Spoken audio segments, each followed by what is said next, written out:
Selamat berjumpa kembali rekan-rekan Bapak Ibu di kanal YouTube Bambang Trim di episode kelima dari Bahasa Basi Bambang Trim. Saya kembali akan membawakan topik tentang dunia penulisan, khususnya penulisan buku ajar di perguruan tinggi. Jadi topik kali ini adalah anti bingung menulis buku ajar perguruan tinggi. Nah, topik ini pasti relevan untuk rekan-rekan dosen, akademisi, atau widya iswara yang memang memiliki kewajiban untuk menulis buku ajar di perguruan tinggi atau di lembaganya. Nah, sebelum itu saya ingin memperkenalkan diri dulu, ya. Apakah jadi Bapak Ibu rekan-rekan dapat melihat latar belakang saya dalam mengulas materi ini. Nama lengkap saya Bambang Trimansyah, tetapi orang lebih mengenal saya dengan nama pena Bambang Trim. Nah, saat ini saya memimpin lembaga sertifikasi profesi penulis dan editor profesional. Ini berdiri sejak tahun 2019 dan pada tahun 2021 ya, saat saya membuat video ini itu sudah disertifikasi lebih dari 6.000 orang penulis dan editor, dan kebanyakan memang dari perguruan tinggi ya, Bapak Ibu. Kemudian saya juga berprofesi sebagai dosen di Prodi Penerbitan Politeknik Negeri Media Kreatif ya. Kemudian sebenarnya saya lebih banyak juga sebagai praktisi, berpengalaman di industri perbukuan sudah lebih dari 25 tahun. Nah, saya sudah menulis 200 judul buku lebih, berbagai genre, dan menyunting ratusan buku sejak tahun 1995. Jadi saya berprofesi sebagai editor, kemudian juga menduduki jabatan di manajemen menengah sampai manajemen puncak di beberapa penerbit. Nah, latar belakang pendidikan saya memang linear.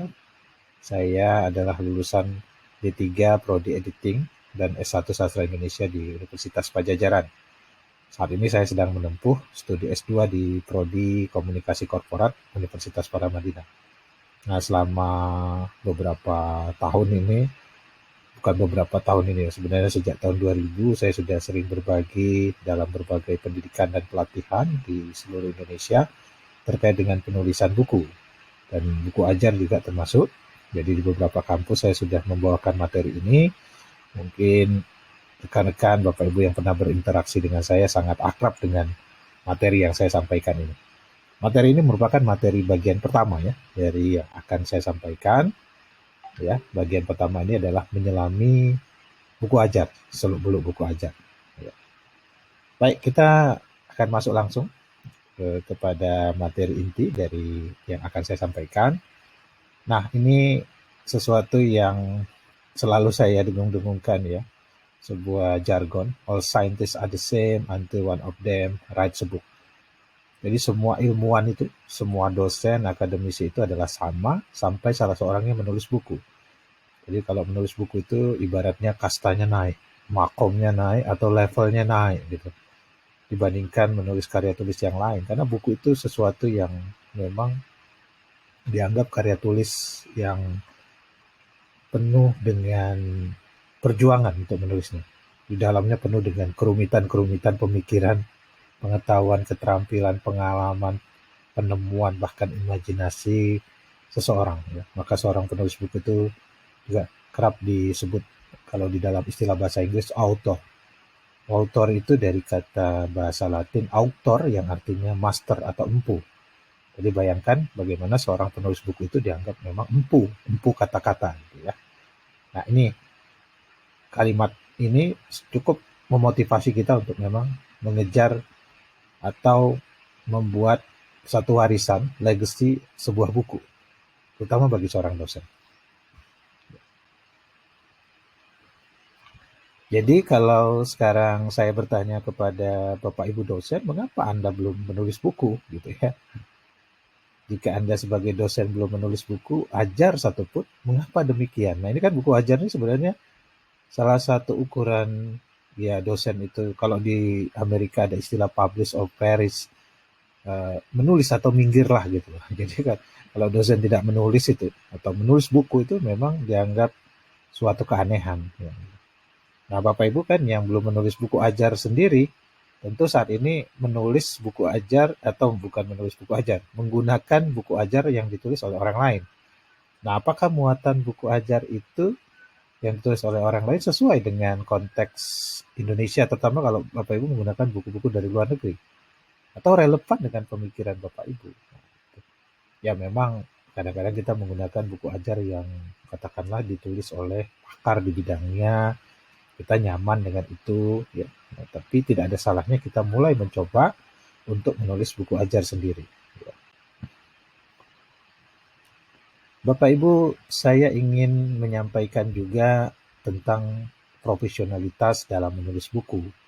Ya, kata profesional ini sudah sering kita ucapkan, kita tuliskan, pengertiannya juga sudah sama kita pahami bahwa profesional itu pertama adalah dilakukan sesuai dengan standar, kaidah, dan kode etik profesi. Yang kedua, dijalankan dengan suatu keahlian atau keterampilan khusus. Kemudian dibayar untuk hasil yang diwujudkan. Jadi profesional itu memang berbayar. Nah, pertanyaannya sekarang, Bapak Ibu kan sudah punya profesi namanya dosen atau pengajar gitu ya, widya iswara. Nah, tapi ada lagi profesi yang sifatnya sub atau subnya ya, sampingannya itu profesi penulis buku. Nah, apakah penulis buku ini sebuah profesi? Ya, apakah penulis buku itu sebuah profesi? Mari kita lihat, mari kita cek gitu ya. Nah, kalau Bapak Ibu belum mendapatkan informasinya, di KBLI, Kualifikasi Baku Lapangan Usaha Indonesia tahun 2020, itu sudah ada aktivitas penulis dan pekerja sastra. Nomornya 90 ya, 90024. 924. Kelompok ini mencakup kegiatan menulis, menyunting, menciptakan konten tulisan dalam bentuk apapun seperti cerpen dan novel, mengevaluasi bahan terkait literatur untuk dipublikasikan, termasuk naskah dan narasi untuk film, TV, radio. Jadi dia sudah jelas gitu. Nah, kita ini kan penulis buku non-fiksi sebenarnya. Buku ajar itu penulis buku non-fiksi. Sedangkan penulis buku fiksi itu tadi novel, cerpen, drama, dan puisi. Ya, walaupun puisi itu sebenarnya tidak digolongkan sebagai fiksi, tapi karya sastra. Nah, ini adalah pengakuan terhadap profesi. Jadi Bapak Ibu, kalau menulis buku berarti berprofesi ganda. Sebagai dosen ya sebagai penulis. Maka sekarang kan ada juga asosiasi dosen penulis buku. Nah, itu menandakan bahwa Bapak Ibu punya profesi ganda sebagai pengajar, akademisi, sekaligus sebagai juga penulis buku. Jadi wajar-wajar saja ya, kalau kita juga mendapatkan penghasilan dari penulisan buku. Bapak Ibu, kesungguhan dosen menulis buku akademis tentu menunjukkan profesionalitasnya dia. Jadi kalau kita disebut dosen profesional, salah satunya ada karya tulis kan gitu ya. Selain Bapak Ibu menghasilkan karya tulis kesarjanaan, tentu juga karya tulis hasil penelitian dalam bentuk artikel jurnal, makalah, proceeding, ya monografi, segala hal itu. Monografi itu sebenarnya juga buku gitu. Nah, ketika kita sudah menghasilkan buku itu memang menunjukkan profesionalitas kita sebagai akademisi. Ya, apalagi buku yang dimaksudkan sebagai bahan ajar atau bahan pengajaran bagi mahasiswa. Ya. Nah, menulis itu memang disebut sebagai keterampilan hidup, tetapi menulis buku tidak semua orang memang mampu melakukannya. Makanya sekarang marak pelatihan penulisan buku, ya bagus-bagus saja. Tapi kadang-kadang yang melatihnya juga tidak menerapkan standar dan kaidah dalam penulisan, bahkan kode etik mungkin tidak tidak disampaikan secara gamblang gitu. Nah, ini yang perlu Bapak Ibu pikirkan, Bapak Ibu cermati dari berbagai hal gitu. Sebenarnya menulis buku itu tidak gampang. Saya tidak suka mengatakan menulis buku itu gampang, enggak. Dia taktis gitu ya. Taktis yang harus kita lakukan ya, taktikal gitu. Jadi bukan sekedar bukan sekedar menulis saja, tapi ada pemikiran gitu. Ada pergulatan pemikiran, ada penggunaan hasil penelitian dan sebagainya. Nah, itu menunjukkan bahwa menulis buku itu memang memerlukan kerumitan-kerumitan tersendiri. Tidak semua orang mampu melakukannya. Kalau kita lihat sekarang, berdasarkan data dari Perpustakaan Nasional, itu ada lebih dari 100.000 judul buku ya, 114 apa 112.000 judul buku diterbitkan tahun 2020, 2020, 2021 meningkat lagi. Jadi pandemi itu tidak mengurangi produksi judul buku di Indonesia. Tapi kita tahu bahwa ISBN itu tidak International Standard Book Number berdasarkan data dari Perpusnas. Itu memang tidak menunjukkan mutu buku, karena buku yang tidak bermutu juga mendapatkan ISBN. Maka kalau Bapak Ibu bangga gitu ya, wah buku saya ber-ISBN, ya itu sebenarnya tidak ada maknanya. ISBN itu tidak ada seleksi, ISBN itu hanya memenuhi syarat administratif dalam pengajuannya, maka Bapak Ibu mendapatkan ISBN. Dan ISBN itu tidak menunjukkan mutu buku. Jadi walaupun banyak buku yang diterbitkan, kemungkinan juga banyak yang kurang bermutu, karena tadi orang menggampangkan proses menulis buku itu sendiri. Ya, baik, saya akan masuk ke materi selanjutnya. Nah, ini juga sering menjadi pertanyaan. Kadang-kadang kita tidak percaya diri menulis buku. Buku ajar termasuk ya, padahal kita mengampu mata kuliah itu. Kita merasa tidak ada waktu, kita merasa tidak mampu dan sebagainya. Sebenarnya Bapak Ibu, kalau mau menulis buku secara kolaboratif sama dengan menulis artikel di jurnal, itu tidak masalah sebenarnya. Jadi Bapak Ibu dapat bekerja sama dengan penulis lain yang disebut co-author dan co-writer. Saya memang membedakan dua istilah ini karena dua kata yang digunakan beda. Beda author dengan writer. Author itu orang yang punya gagasan. Writer orang yang mampu menulis ya, keterampilan menulisnya tinggi, tapi belum tentu dia punya gagasan. Sebaliknya author belum tentu dia punya kemampuan menulis, dia punya gagasan itu ya. Nah sekarang Bapak Ibu author atau writer atau kedua-duanya. Nah kalau ke author kita merekrut orang yang mampu menulis sekaligus mampu menggagas, membantu kita dalam mengelaborasi gagasan menjadi outline. Ini co-author namanya. Nah, beda dengan co-writer. Kalau co-writer gagasannya udah selesai, udah siap semua. Ya, apalagi kalau kita sudah menyusun gagasan buku ajar itu dalam bentuk RPS ya. Rencana pembelajaran semester lengkap dengan materi pembelajarannya, ada capaian pembelajaran mata kuliahnya, ada capaian pembelajaran setiap materi pembelajaran, itu sudah merupakan outline yang nanti dikonversi menjadi outline buku ajar. Nah, kita hanya memerlukan co-writer, penulis saja. Boleh co-author atau co-writer. Atau co-author dan co-writer ini bekerja sebelum naskah selesai. Atau Bapak Ibu sudah selesai naskahnya tapi merasa kurang pede. Merasa ini pasti harus memerlukan perbaikan-perbaikan. Nah, itu baru kita bekerja sama dengan yang namanya editor. Naskahnya sudah selesai gitu ya, Bapak Ibu. Ini saya beri contoh bukunya. Ini bukan buku ajar, ini buku manajemen ya, manajemen populer, Execution, yang ditulis oleh Larry Bossidy dan Ram Charan. Saya ingin menunjukkan kolaboratif atau kolaborasi mereka gitu ya. Larry karena namanya pertama itu adalah author. Ya, dia yang menggagas buku ini. Sedangkan Ram, nama kedua itu adalah co-author. Nah, mereka dua-duanya pakar manajemen, tapi mungkin mereka memiliki keterbatasan dalam menyajikan tulisan secara populer, mudah dipahami. Maka mereka merekrut yang namanya Charles Buck. Charles Buck ini dia seorang penulis dan editor yang pernah bekerja menjadi redaktur di majalah Fortune.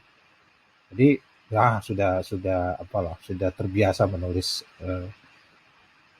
materi-materi manajemen.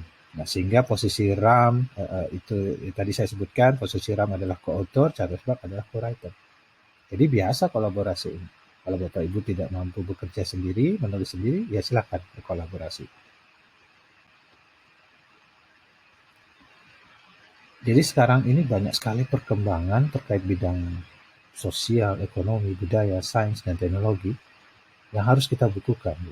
Cepat sekali, apalagi setelah kita mengalami COVID-19, ya, COVID-19 saat ini, sampai belum ada redanya, bahkan ada varian baru, Omicron itu, yang diprediksi juga akan mengerikan gitu ya. Di sini banyak sekali perubahan-perubahan terjadi ketika kita memasuki era normal baru, ya, perubahan perilaku dan sebagainya yang memang itu menarik untuk diteliti gitu.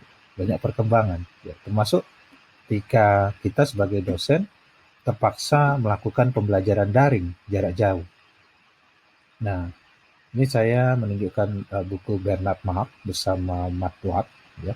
Bernard ini autornya, Matt Watt ini adalah koautornya. Matt Watt ini peneliti, ya, yang di-hire atau direkrut oleh Bernard. Jadi Bernard punya perusahaan, kemudian merekrut Matt, kemudian mereka membuat buku bersama, judulnya Artificial Intelligence in Practice. Ini juga AI ini suatu yang baru di dunia, ya, perkembangan teknologi yang baru, dan ada pendapat-pendapat AI ini berbahaya, tapi ada juga pendapat AI ini akan menjadi masa depan kita kelak sebagai manusia, ya. Ya, itu tadi perkembangan-perkembangan yang harus kita respon sebagai dosen, sebagai pengajar, pendidik, karena dengan merespon apa yang terjadi sekelilingnya, nanti kita bisa mampu menulis dengan, ya, menghubungkan dengan perkembangan-perkembangan yang terjadi. Kita tidak seperti katak di bawah tempurung, tidak tahu apa yang terjadi di dunia luar. Nah, sekarang saya masuk ke dalam lebih jauh tentang buku ajar. Nah, istilah buku ajar, ada yang menanyakan buku ajar ini sama nggak dengan buku teks, gitu ya? Yo, sama saja, sami mawon. Istilahnya buku teks diambil dari textbook, kemudian buku ajar. Hanya istilah buku ajar di Indonesia itu sangat dekat dengan perguruan tinggi. Jadi kalau di pendidikan dasar atau pendidikan PAUD, pendidikan dasar menengah, itu diistilahkan dengan buku sekolah atau buku pelajaran, school book kalau dalam bahasa Inggris. Jadi buku ajar ini khas kepada buku perguruan tinggi. Maka kalau ada istilah buku ajar, buku teks dipertukarkan, ya sama saja gitu. Nah, saya mengutip dari Dikti, ya, Kemendikbudristek, yaitu hakikat buku ajar perguruan tinggi adalah naskah yang ditulis oleh seorang dosen dalam rangka menunjang materi pokok perkuliahan. Jadi naskah yang ditulis oleh seorang dosen dalam rangka menunjang materi pokok perkuliahannya.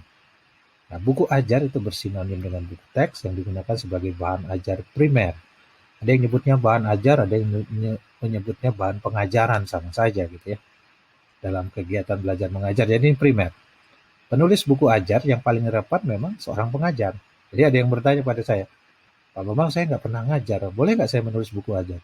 Boleh, tapi Anda tidak akan mendapatkan mampu menghadirkan di dalam buku ajar itu konteks kelas gitu, konteks tatap muka, ya, konteks kelas gitu ya. Jadi saya menganjurkan, walaupun dia bukan dosen misalnya, tapi dia pernah mengajar sebagai trainer kah, sebagai pemakalah kah gitu ya, atau dalam pendidikan non formal, itu lebih bagus dibandingkan orang tidak pernah mengajar sama sekali kemudian nulis buku ajar gitu. Nah, seorang pengajar itu boleh seorang guru, dosen, widaiswara, tutor, pelatih gitu. Nah, walaupun nanti di undang-undang menyebutkan yang boleh menulis buku ajar itu boleh dosen, boleh pakar. Nah, pakar juga diusahakan dia pernah mengajar gitu, supaya dia punya perspektif, punya pandangan terhadap orang yang diajar gitu ya. Nah, berempati terhadap pembaca sasaran dari buku ajar ini, yaitu mahasiswa gitu ya. Ini definisi buku ajar, layak kita kutip lah, karena ini pedoman publikasi ilmiah yang dikeluarkan oleh Dikti tahun 2019 yang terbaru. Saya belum tahu apakah ada yang lebih baru lagi, apakah ada 2020 atau 2021, tapi inilah yang terdapat di pedoman publikasi ilmiah Dikti. Buku ajar atau buku teks merupakan manual untuk pengajaran dalam suatu cabang ilmu sebagai pegangan untuk suatu mata kuliah. Jadi buku ajar pasti identik dengan mata kuliah gitu kan. Dan sarana pengantar ilmu pengetahuan. Buku ajar dibuat dengan bahasa yang mudah, itu saya edit karena ada salah tik ya, dimengerti oleh mahasiswa dengan banyak ilustrasi untuk memperjelas konsep. Biasanya tersedia soal, latihan, dan penugasan. Umumnya buku ajar berwujud cetakan, tetapi sekarang ini semakin banyak yang berupa e-book dalam format PDF, sistem tutor daring, dan bahkan kuliah lewat video. Ya, kalau kuliah dan tutor itu bukan buku sebenarnya ya. Ini kadang-kadang bikin definisinya juga agak rancu dipahami gitu. buku ajar ditulis dan disusun oleh pakar di bidangnya. Nah, ini pakar di bidangnya. Jadi ada yang nanya, ilmu saya nggak linear, boleh nggak saya nulis buku ajar? Ya janganlah, harus linear ilmunya. Tapi saya pakar di situ. Ya karena di akademis ini sangat sangat iya berhubungan gitu ya dengan linearitas latar belakang bidang keilmuan dan memenuhi kaidah buku teks serta diterbitkan secara resmi dan disebarluaskan. Ada kata-kata diterbitkan secara resmi, berarti harus diterbitkan oleh penerbit ya tadi. Buku yang dianggap resmi itu ber-ISBN. Tapi ISBN itu tadi saya katakan bukan menunjukkan mutu buku. Gitu, ya. Ini definisi buku ajar menurut pedoman publikasi ilmiah dikti tahun 2019. Nah, saya menggunakan dua pedoman ini ya, selalu saya bandingkan, yaitu pedoman operasional penilaian angka kredit kenaikan jabatan akademik pangkat dosen, POPAK ini ya, 2019 juga. Ya sama itu, menyebutkan definisi. Tapi nanti ada beberapa ketidaksinkronan antara publikasi ilmiah tadi pedoman publikasi ilmiah dengan pedoman operasional penilaian angka kredit dalam hal mendefinisikan sesuatu. Ya, ini kita bahas dulu satu nih. Buku ajar adalah buku pegangan untuk suatu mata kuliah yang ditulis dan disusun oleh pakar di bidangnya dan memenuhi kaidah buku teks serta diterbitkan secara resmi dan disebarluaskan. Itu kan diambil dari kalimat terakhir tadi yang saya sampaikan di sebelum ini ya, pedoman publikasi ilmiah. Nah, buku ajar yang telah mendapatkan sertifikat karya cipta dari Direktorat Jenderal Kekayaan Intelektual Kemenkumham, maka karya tersebut hanya dapat diajukan salah satu sebagai bukti melaksanakan pendidikan atau melaksanakan penelitian. Jadi buku ajar ini poin angka kreditnya untuk satu unsur ya, unsur pendidikan atau unsur penelitian. Inilah nanti mengapa ada buku ajar yang basisnya penelitian gitu ya. Bukan hanya sekedar dari penjabaran dari RPS, tapi ada juga yang hasil penelitian. Mau yang mana nih? Hanya boleh salah satu dan kewajiban untuk bisa diajukan sebagai angka kredit itu adalah mendaftarkannya ciptaan itu ke Direktorat Jenderal Kekayaan Intelektual Kemenkumham. Sebenarnya Undang-Undang Nomor 28 Tahun 2014 tentang hak cipta itu tidak mewajibkan pendaftaran hak cipta buku karena hak cipta buku itu otomatis gitu. Nah, saya kurang tahu mengapa akhirnya dikti mewajibkan gitu. Karena ini sama pencatatan. Pencatatan itu bukan pengesahan terhadap hak cipta. Jadi kalau terbukti nanti di pengadilan apabila terjadi sengketa hak cipta buku ajar itu adalah hasil plagiat maka dicabut pencatatannya. Jadi pencatatan itu adalah sebagai salah satu alat bukti jika terjadi sengketa hak cipta. Jadi bukan pengesahan terhadap pengakuan terhadap hak cipta gitu. Pengakuan itu udah otomatis dengan karya bukunya. Hanya ini mungkin karena menjadi syarat jadi harus ditunaikan oleh para dosen yang menulis buku ajar supaya dia mendapatkan angka kredit. Angka kredit buku ajar itu 20 di dalam POPAK ini ya, pedoman operasional penilaian angka kredit ini yang dikeluarkan oleh Dikti. Nah, saya juga perlu menyampaikan di sini terkait dengan buku ajar adalah bahan ajar atau pengajaran. Ya, jadi buku ajar itu sudah pasti adalah bahan ajar, pengajaran. Bahkan tergolong bahan ajar primer. Namun kalau ditanya bahan ajar itu belum tentu buku, gitu kan. Bahan ajar itu banyak, belum tentu buku ajar. Bahan ajar itu ada presentasi, ada tutorial, ada diktat juga yang belum jadi buku gitu ya. Ada handout, risalah materi, itu bahan ajar. Maka saya pernah mendengar ada dari peserta pelatihan saya mengatakan bahwa dia pernah mendengar seorang narasumber mengatakan buku ajar dan bahan ajar itu berbeda. Bahan ajar itu dapat diperbarui, sedangkan buku ajar tidak dapat diperbarui. Waduh, saya definisi dari mana tuh? Ya kan? Ya bahan ajar itu termasuk buku ajar. Masalah diperbarui atau tidaknya itu bergantung pada fisiknya, bentuknya. Iya, buku ajar itu tidak bisa direvisi sewaktu-waktu. Ya maksudnya direvisi secara real time, waktu nyata gitu ya. Kecuali mungkin buku elektronik, dia dapat direvisi gitu dengan mudah gitu. Tapi kalau cetakan kan tidak, dia ada edisi revisi nantinya. Dia berkala di revisinya, itu pun berdasarkan perkembangan ilmu pengetahuan. Nah, kalau bahan ajar yang lain ya kayak handout ya tentu dapat direvisi sewaktu-waktu gitu, karena mudah gitu ya. Jadi buku ajar adalah bahan ajar. Nah, bahan ajar belum tentu buku. Itu yang harus dipahami ya, terkait dengan peristilahan ini. Nah, diktat itu juga bahan ajar, tapi dia belum jadi buku karena dia tidak diterbitkan secara resmi.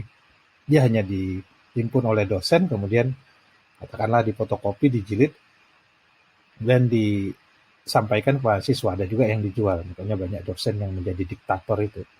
Jual diktat, beli motor dia, kan gitu ya. Diktat adalah bahan ajar dalam satu semester biasanya. Nah, kalau tadi disampaikan dikti juga, penilaian buku ajar itu boleh minimal setengah semester.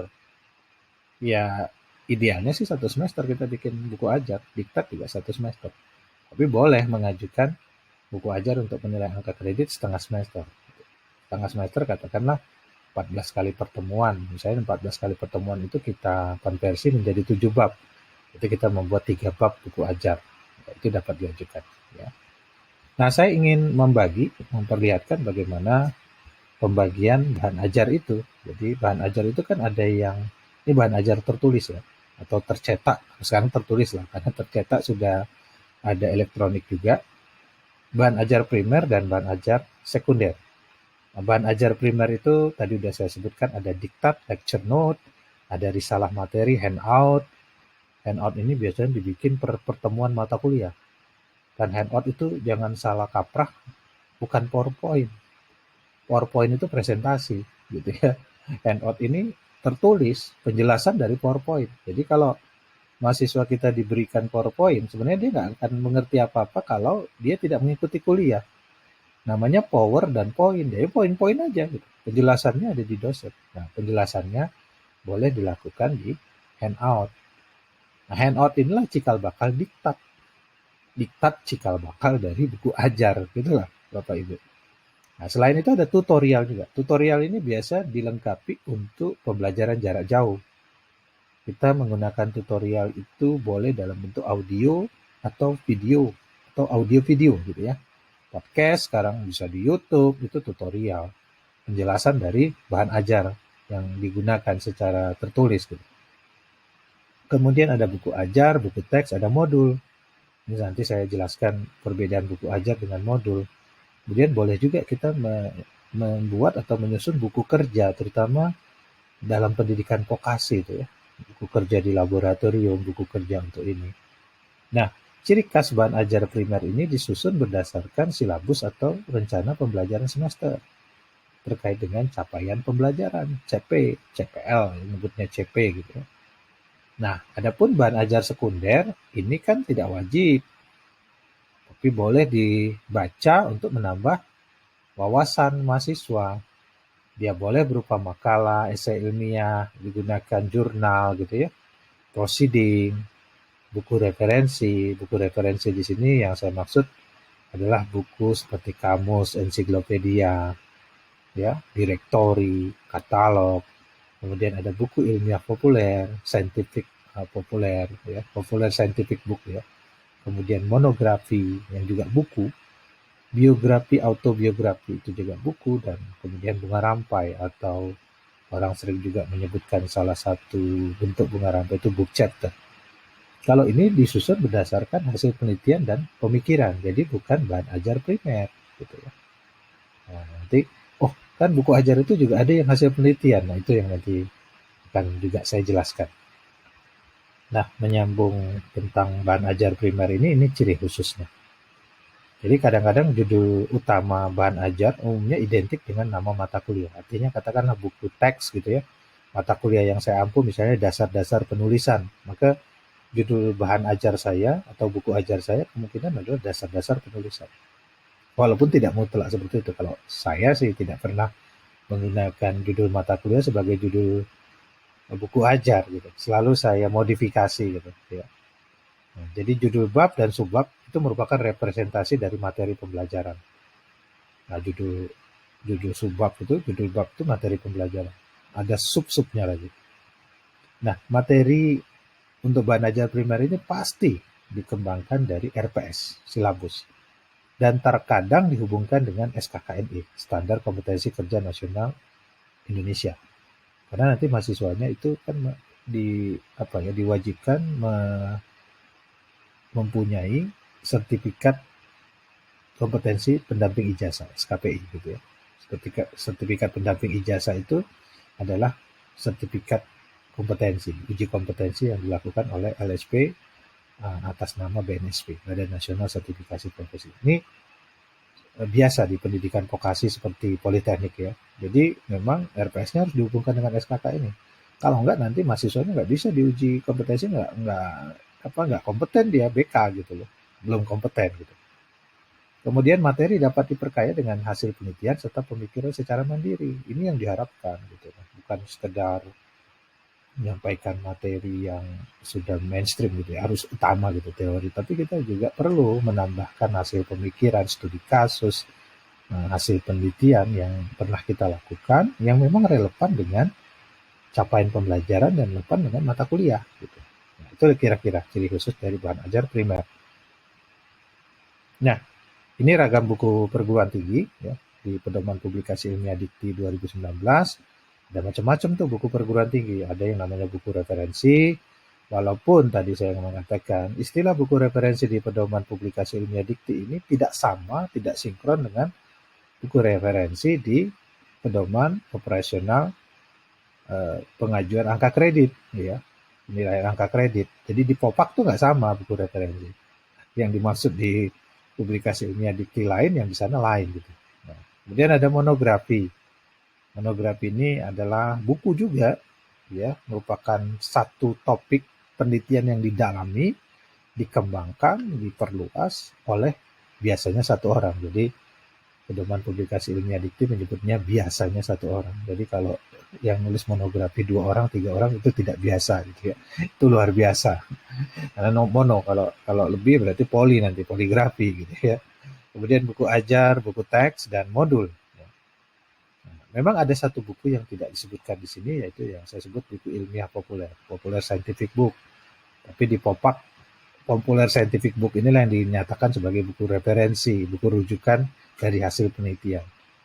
Jadi memang akan terjadi kerancuan penyebutan buku referensi antara publikasi ilmiah dikti ini, pedomannya tidak sinkron dengan pedoman operasional pengajuan angka kredit tadi, gitu ya. Nah, kita tidak akan membahas itu sekarang, kita lebih membahas nanti ke buku ajarnya ya, Bapak Ibu. Nah, jadi kalau ditanya apa bedanya buku ajar, modul, monografi, buku referensi, buku ilmiah populer diktat, ya paling tidak Bapak Ibu harus mampu membedakannya, walaupun memang saya melihat kelemahan di pedoman yang dikeluarkan dikti itu adalah tadi ketidaksinkronan dan ketidakjelasan definisi. Seperti monografi dengan buku referensi itu hampir sama definisinya. Kalau Bapak Ibu cek di pedoman operasional itu, pengajuan angka kredit itu hampir sama. Maka orang sangat bingung gitu begitu monografi. Sementara di pedoman publikasi ilmiah dikti, monografi juga tidak terlalu jelas disebutkan cirinya, definisinya. Jadi apa bedanya monografi dengan buku referensi? Ya monografi ini kalau dari sisi sistematika bab itu mirip karya tulis ilmiah biasa. Ada bab 1 pendahuluan, bab 2 tinjauan pustaka, bab 3 metodologi atau metode penelitian. Beda dengan buku referensi yang sudah lebih cair. Yang saya sebut sebenarnya buku ilmiah populer. Di BRIN atau di LIPI ya sekarang BRIN itu menyebutnya istilahnya buku ilmiah populer. Ya termasuk yang digolongkan buku ilmiah populer itu adalah biografi dan autobiografi. Nah itu. Jadi beberapa perbedaan ya. Nah saya ingin mengajak Bapak Ibu untuk mampu membedakan antara buku ajar dan modul yang seringkali juga sama ini, rancu gitu ya, tumpang tindih gitu. Nah, buku ajar itu digunakan dengan keterlibatan dosen yang maksimal di kelas. Ada dosennya, ada buku ajar. Tidak berdiri sendiri, tidak standing alone. Dia memerlukan bahan ajar lain. Ya. Memerlukan bahan ajar lain, ya mungkin tadi buku referensi, ya, bahan ajar sekunder gitu, diperlukan. Kemudian relevan untuk pembelajaran tatap muka. Dan tidak ada umpan balik dari evaluasi. Umpan balik ini yang paling kentara itu adalah ada kunci jawaban di dalam buku ajar itu terhadap soal-soal assessment yang termuat di buku ajar. Nah, beda dengan modul, modul digunakan dengan keterlibatan dosen yang minimal. Jadi pembelajaran jarak jauh itu gunakan modul. Itu yang sebenarnya UT itu dari dulu gunakan modul namanya. Ya, UT menyebutnya buku materi pokok, tapi itu modul. Terdiri atas beberapa kegiatan belajar. Kalau nggak salah itu maksimal 4 kegiatan belajar, minimal 2 kegiatan belajar dalam satu modul. Modulnya itu terpisah-pisah. Orang nyebutnya modular gitu, moduler. Dia berdiri sendiri, standing alone. Nggak dilengkapi dengan tidak memerlukan bahan ajar lain. Hanya dia dilengkapi dengan tutorial, audio, video, gitu kan. Relevan untuk pembelajaran jarak jauh dan ada umpan balik. Jadi kalau lihat modulnya UT itu pasti ada kunci jawaban. Jadi mahasiswa belajar sendiri, kemudian menguji dirinya sendiri. Apabila lebih dari 70% nilai umpan baliknya, maka dia boleh masuk ke modul selanjutnya. Jika kurang, dia belajar lagi gitu. Nah, itu bedanya modul dengan buku ajar. Tapi sayangnya di pedoman operasional pengajuan angka kredit itu modul disamakan dengan diktat. Angka kreditnya 10, buku ajar 20. Bagi saya buku ajar dan modul sama sulitnya menulisnya. Hanya beda beda ini ya, beda penggunaan. Yang satu tatap muka, yang satu jarak jauh. Tapi menulisnya sama, RPS yang kita gunakan sama gitu ya. Dan elaborasinya juga sama. Mestinya buku ajar dan modul nilai angka kreditnya sama dengan 20. Sedangkan diktat tadi, itu kan diktat tuh buatan dosen gitu ya. Dalam arti dibuat sendiri ya, kadang-kadang tanpa diedit, ya tanpa diterbitkan secara resmi, sedangkan buku ajar dan modul diterbitkan secara resmi. Nah, maka kalau ada istilah modul itu tidak diterbitkan secara profesional, itu pernah ada di pedoman publikasi ilmiah. Berarti UT selama ini yang menerbitkan modul tidak profesional dong dikatakan. Gitu. Nah, itu agak rancu gitu definisi-definisi ini di dalam pedoman publikasi ilmiah dikti. Nah, saya kebetulan terlibat di regulasi ya di tahun 2016 saya membantu Komisi 10 DPR RI menjadi tim pendamping ahli untuk penyusunan Undang-Undang Sistem Perbukuan yang sekarang jadi Undang-Undang Nomor 3 Tahun 2017. Kemudian saya waktu itu saya apa ya istilahnya ber merumuskan ini kan bersama-sama dengan pemerintah, dalam ini Kemdikbudristek sekarang itu. Di situ ada juga Prof. Nizam sebagai yang sekarang ini PLT dari Dirjen Dikti ya. Beliau juga ikut dalam perumusan itu. Nah, di sinilah saya merasa ada kepentingan kita untuk meluruskan banyak hal terkait dengan standar dan kaidah perbukuan ini. Termasuk yang dikeluarkan oleh Dikti sendiri, tidak boleh rancu, tidak boleh tidak mengikuti standar, kaidah, terutama yang dirumuskan menjadi konvensi atau konsensus internasional. Gitu. Seperti inilah yang saya tunjukkan pengertian modul dan diktat yang disamakan ini. Nah, kemudian juga saya ikut menyusun PP di Kemdikbudristek sampai sekarang menyusun permen gitu. Jadi saya sangat berkonsentrasi terhadap regulasi gitu ya, dan sangat berkonsentrasi terhadap standar kaidah yang kita gunakan, termasuk dalam mendefinisikan jenis-jenis buku ini. Ya.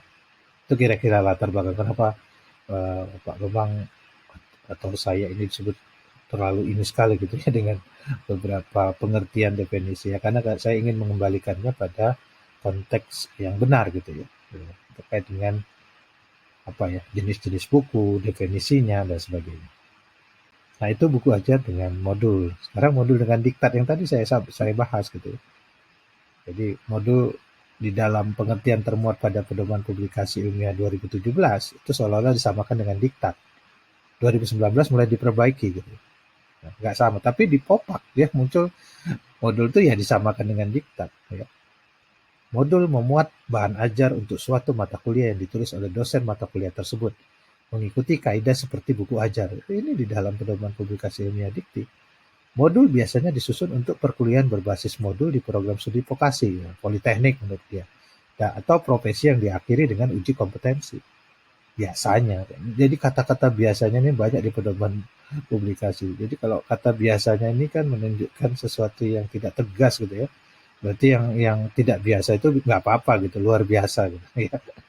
Nah itu, ini hanya intermezzo saja ya, Bapak Ibu. Kemudian monografi termasuk kategori buku ya. Ada yang bertanya, monografi ini bahan ajar bukan Pak Bambang? Iya. Terus ada yang tanya lagi, monografi ini buku ajar bukan? Tidak. Monografi ya monografi, bukan buku ajar. Ya, karena dia merupakan hasil penelitian murni gitu, yang dibukukan dalam satu topik dan ditulis oleh satu orang. Dia dapat dijadikan bahan ajar sekunder. Nah, jadi kalau ada yang menyebut monografi dapat menjadi buku ajar, ya kurang tepat. Ya. Monografi dapat menjadi bahan ajar, itu benar.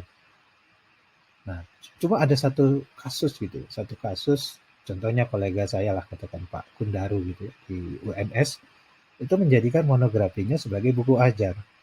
Beliau kalau nggak salah ya, mengampu mata kuliah psikolinguistik. Kemudian melakukan penelitian psikolinguistik di suatu daerah dan hasilnya berupa monografi. Nah, jadi relevan antara monografi itu dengan mata kuliah yang dia ampu, psikolinguistik. Dan kebetulan itu penelitian psikolinguistik. Jadi ya artinya monografi itu relevan menjadi buku ajar. Tapi kan itu kasus khusus, tidak bisa di generalisasi semuanya. Monografi tiba-tiba jadi buku ajar. Makanya dibedakan sama dikti. Monografi nilainya sekian gitu ya. Ya buku ajar nilainya sekian. Kalau nggak salah sama sih ya. Buku ajar dengan monografi itu nilainya sama-sama 20 angka kreditnya. Gitu. Tapi monografi bukan buku ajar. Monografi ini ada penelitian yang didalami gitu oleh satu orang, satu topik gitu, diperluas, diperdalam, ya, dielaborasi lagi, maka dia jadi monografi. Jadi bahasa gampangnya ketika Anda menulis artikel jurnal gitu kan, itu kan hanya 20 halaman, tidak didalami. Kemudian penerbit jurnal itu merasa melihat ini potensi untuk dijadikan monografi. Maka monografi itu banyaknya diterbitkan oleh penerbit jurnal, penerbit media berkala. Nah, tapi ada kekhususan tuh di perguruan tinggi, seringkali University Press itu, penerbit perguruan tinggi itu juga menerbitkan jurnal berkala. Jadi dua-dua dia. Nah, jadi relevansinya memang biasanya monografi diterbitkan penerbit jurnal itu karena pengen didalami gitu, diperluas itu maka jadi monografi, ya. Nah, jadi ini tadi pertanyaannya ya, apakah monografi dapat dijadikan buku ajar? Pertanyaan ini kadang terlontar, ternyata ada saja ya akademisi yang bingung terhadap konsep bahan ajar, pengajaran, dan buku ajar.